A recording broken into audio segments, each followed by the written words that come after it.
Hello everyone, I am Kanika.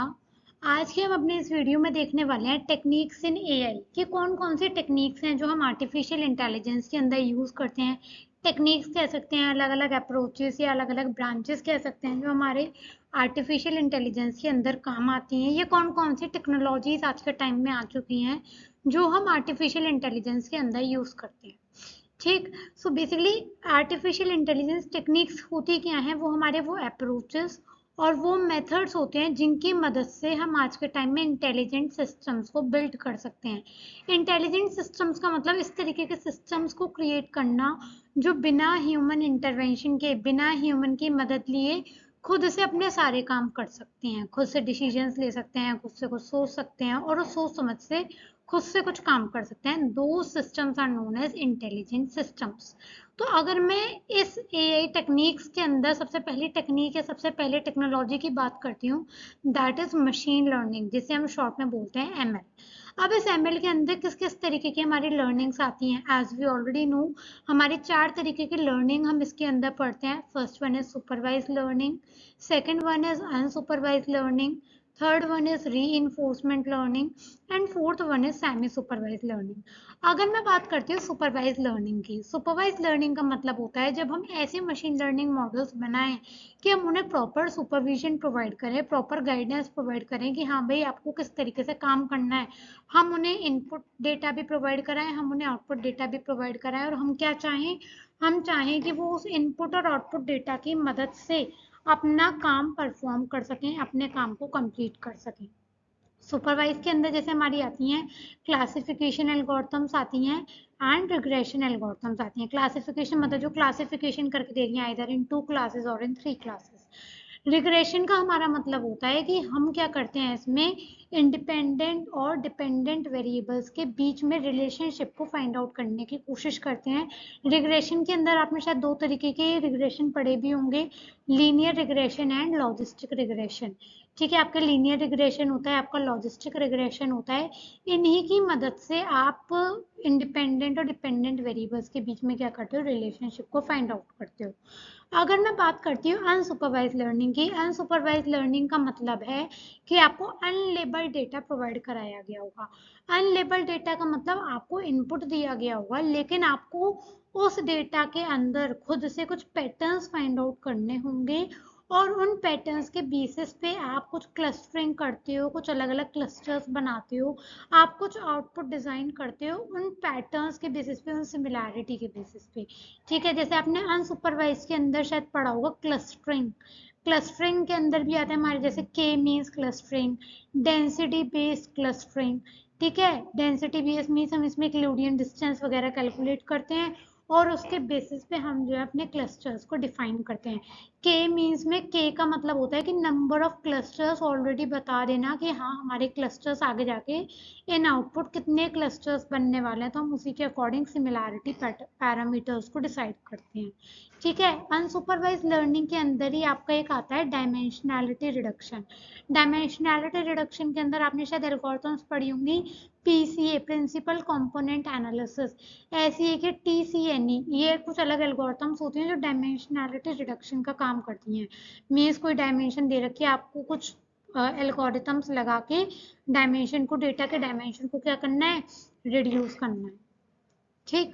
फिर आपकी एक लर्निंग एल्गोरिथम आती है री इन्फोर्समेंट लर्निंग में आपने पढ़ा होगा कि हमारे पास एक एनवायरनमेंट दे रखा होता है, उसमें एक एजेंट दे रखा होता है जो कुछ एक्शंस परफॉर्म करता है और उसके एक्शंस परफॉर्म करने के बेसिस पे वो कुछ स्टेट्स को चेंज करता चला जाता है और कुछ फीडबैक लेता चला जाता है और फाइनली उसके बेसिस पे आप क्या करते हो, उसके बेसिस पे आप अपना काम करते हो, कुछ एक्शंस को परफॉर्म करते हो।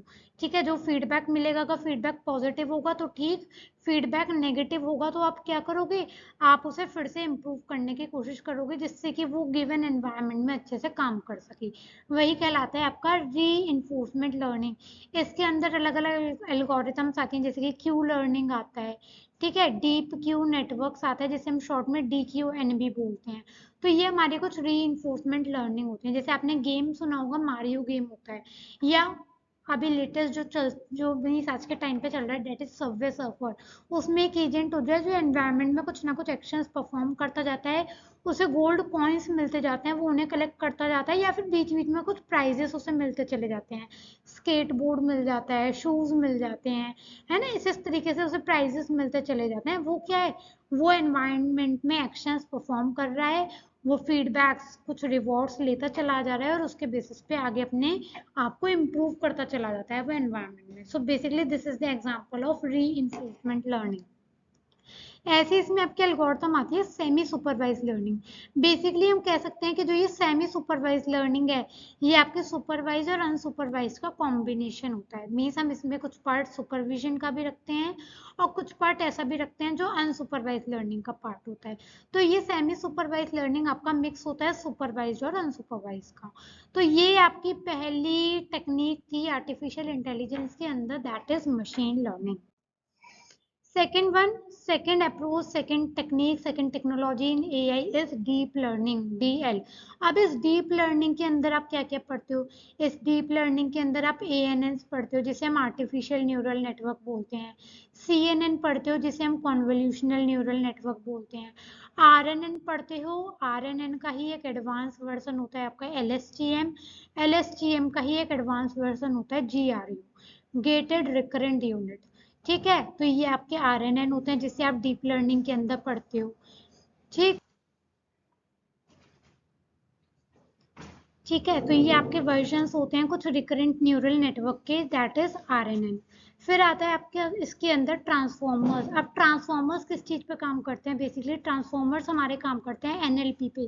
NLP हमने लास्ट टाइम भी पढ़ा था, that is natural language processing.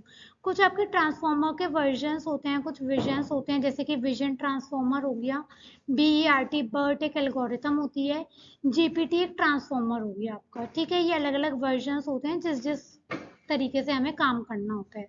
इसी में एक हमारा आता है जनरेटिव मॉडल्स।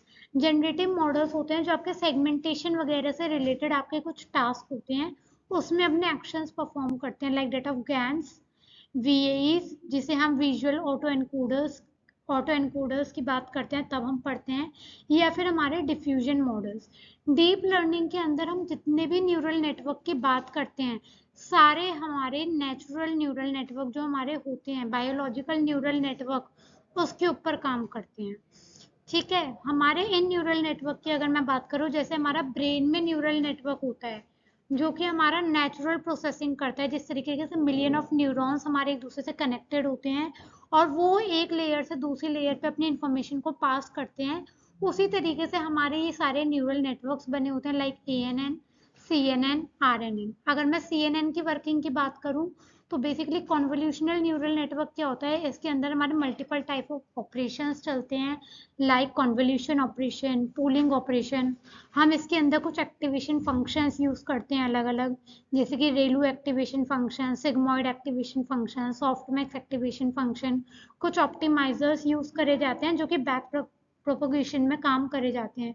ये सब चीजें काम कब आती हैं? ये सब चीजें तब काम आती है जब हमें इमेज और वीडियो प्रोसेसिंग पर काम करना होता है, इमेज क्लासिफिकेशन करना होता है, तब हम यूज करते हैं बेसिकली कन्वोल्यूशनल न्यूरल नेटवर्क को। रिकरेंट न्यूरल नेटवर्क कब यूज होता है? रिकरेंट हम यूज करते हैं जब हमारे पास सीक्वेंशियल डेटा होता है, मीन जब हम टाइम वगैरह के अकॉर्डिंग चलते हैं। जैसे LSTM क्या है, long short term memory, means कितना पुराना डेटा हमारा कोई भी न्यूरल नेटवर्क स्टोर करके रख पा रहा है और कितनी शॉर्ट मेमोरी उसके पास है, कितना कम से कम या कितना ज़्यादा से ज़्यादा। गेटेड रिकरेंट यूनिट में हम क्या करते हैं, different type of gate signals लेकर चलते हैं, उनके अकॉर्डिंग हम अपने न्यूरल नेटवर्क को ट्रेन कर कर चलते हैं। ठीक, ट्रांसफॉर्मर्स एंड गैन्स की अगर मैं बात करूं, तो ये हमारे सेगमेंटेशन प्रोसेसेस जो होते हैं डीप लर्निंग के अंदर, बेसिकली ये उनमें यूज करे जाते हैं, क्लासिफिकेशन में भी करते हैं और सेगमेंटेशन में भी करते हैं। तो ये हमारी 2nd टेक्नोलॉजी थी आर्टिफिशियल इंटेलिजेंस की, that is deep learning. Third, natural language processing, ये वाला पार्ट हमने ऑलरेडी लास्ट टाइम भी कवर करा था। नेचुरल लैंग्वेज प्रोसेसिंग का मतलब होता है कि जिससे कि जो हमारे सिस्टम्स होते हैं वो इतने कैपेबल हो जाते हैं कि हाँ, हमारी लैंग्वेजेस को वो ट्रांसलेट कर सकें, हमारी लैंग्वेजेस को वो समझ सकें और उसी फॉर्मेट में हमसे कन्वर्सेशन कर सकें। अब इसके अंदर कौन कौन सी अप्रोचेस हैं जिसकी वजह से नेचुरल लैंग्वेज प्रोसेसिंग आज के टाइम में सक्सेसफुल है? There are various type of approaches available in NLP like tokenization, stemming and lemmatization. What is these techniques? Tokenization वगैरह में क्या करते हैं, आपने शायद सी प्रोग्रामिंग में पढ़ा होगा कि हम अपने प्रोग्राम्स को क्या करते हैं, कुछ कुछ टोकन्स में डिवाइड कर देते हैं। मीन्स मैंने प्रिंट एफ लिखा, उसके कर्ली ब्रेसेस ओपन करे, या प्रिंट एफ में ओपन पैरेंथेसिस में मैंने लेट से हेलो वर्ल्ड लिखा, तो मैं क्या करूंगी, प्रिंट एफ मेरा पूरा एक अलग टोकन होगा, हेलो वर्ल्ड का हेलो एक अलग टोकन होगा, वर्ल्ड एक अलग टोकन होगा, और जो उसके अलग से कर्ली ब्रेसेस आ रहे होंगे मेन के, वो मेरे अलग टोकन में काउंट होंगे। तो हम क्या करते हैं, टोकनाइजेशन अप्रोच लगाते हैं। स्टैमिंग का मतलब हो गया जितने भी हमारा काम का डेटा है उसको स्टैम कर देना, मीन्स अलग ट्रिम कर देना, जिससे कि जितना भी अनयूजफुल डेटा है हम उसे पहले से ही हटा दें, जिससे कि हमारा जो प्रोसेसिंग टाइम है वो हमारा कम से कम हो सके। ठीक है, सेंटिमेंट एनालिसिस करते हैं, उसमें हम एनएलपी को यूज करते हैं। या फिर नेम्ड एंटिटी रिकॉग्निशन में, मीन्स जब भी हमें कुछ रिकॉग्निशन वाले काम करने होते हैं, speech recognition, language recognition, writing recognition, उसमें हम यूज करते हैं एनएलपी को। इसके कुछ रियल लाइफ एग्जांपल्स जैसे कि machine translation, text summarisation and question and answers, इन चीजों में हम अपने एनएलपी को यानी कि नेचुरल लैंग्वेज प्रोसेसिंग को यूज करते हैं। नेक्स्ट अप्रोच की अगर हम बात करते हैं तो हमारे कुछ अप्रोचेस हैं जैसे कि knowledge based and symbolic AI. ठीक है, इसके अंदर नॉलेज बेस्ड मीन्स हमने पहले से ही इसमें अपने लॉजिक सेट करके रख रखे हैं, अपनी एल्गोरिथम सेट कर रखी हैं, अपने रूल्स एंड रेगुलेशंस हमने ऑलरेडी सिस्टम में सेट कर रखे हैं, और वो उन्हीं के अकॉर्डिंग सारे काम करेगा। ठीक है, जैसे कि लॉजिक एंड सर्च एल्गोरिथम्स, हमने पहले से ही इसमें सारे लॉजिक वगैरह सेट कर दिए, वो उन्हीं के अकॉर्डिंग चलेगा। इसके एग्जांपल जैसे कि मिनी मैक्स, कांस्टेंट सेटिस्फेक्शन या फिर ए स्टार। ठीक है, नॉलेज ग्राफ्स होते हैं हमारे, उसमें हम ऑलरेडी बताकर चलते हैं कि कौन से हमारे एजेस या वर्टिसेस से रिलेटेड फॉर्मूलाज यूज होने हैं, तो उनको यूज करते हुए वो फाइंड आउट कर लेता है वर्टिसेस या एजेस कितने प्रेजेंट होंगे ग्राफ में। एक्सपर्ट सिस्टम्स मीन्स हमने उनमें रूल्स ऑलरेडी डिफाइन कर रखे हैं और वो उन्हीं के अकॉर्डिंग सारी रीजनिंग वगैरह करेगा। एक अप्रोच, एक टेक्निक हमारी एआई के अंदर ये होती है। नेक्स्ट होती है हमारी optimization and evolutionary algorithms. Optimization and evolutionary algorithms मतलब जो जो हमारी जो जेनेटिक एल्गोरिथम्स होती हैं, एमएल में आपने एक अलग से पूरा पार्ट पढ़ा हुआ होगा जेनेटिक एल्गोरिथम का, जो पॉपुलेशन वगैरह के अक्रॉस में हमारा चलता है, पॉपुलेशन कितनी है आपका, उसमें अलग अलग हमारे कुछ फंक्शंस होते हैं जेनेटिक एल्गोरिथम में जिसके अंदर हम काम करते हैं।